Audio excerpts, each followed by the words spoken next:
Dublin man, Roger Cole, who's representing PANA, the Peace and Neutrality Alliance. So everybody, a big welcome for Mr. Roger Cole.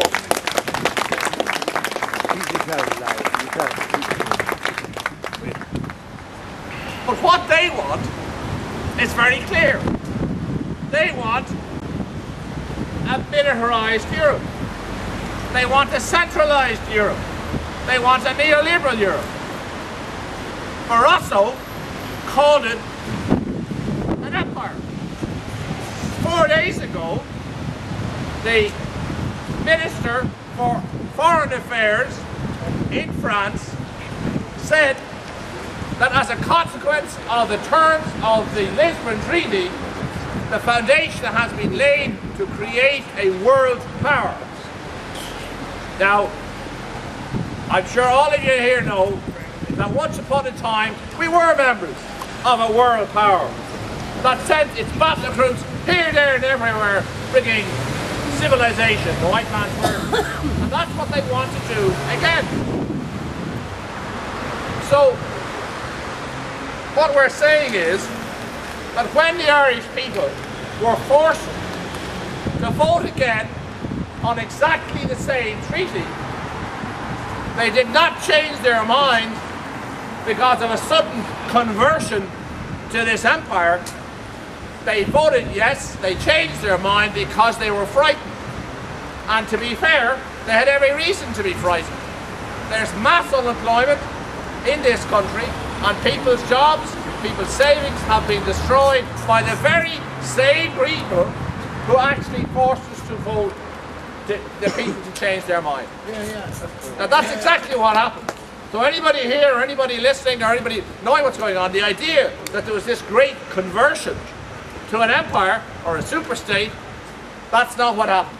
But the one thing that we do all agree on is the belief in democracy in the Czech Republic and democracy in Irish Republic. And it's our right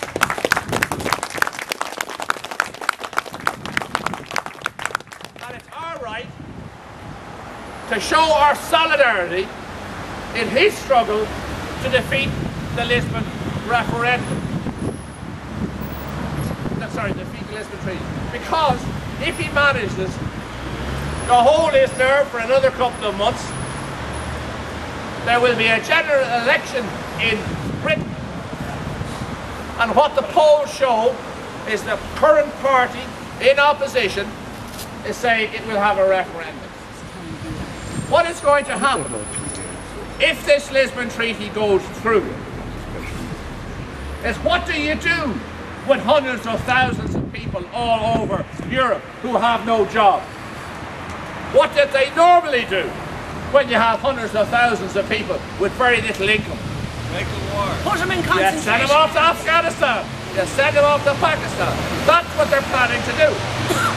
The Swedish Minister for Foreign Affairs has called for what he calls, quote, more flexibility in the use of the European Union battle groups. So this is going to be, it is not going to be simply an Irish battle.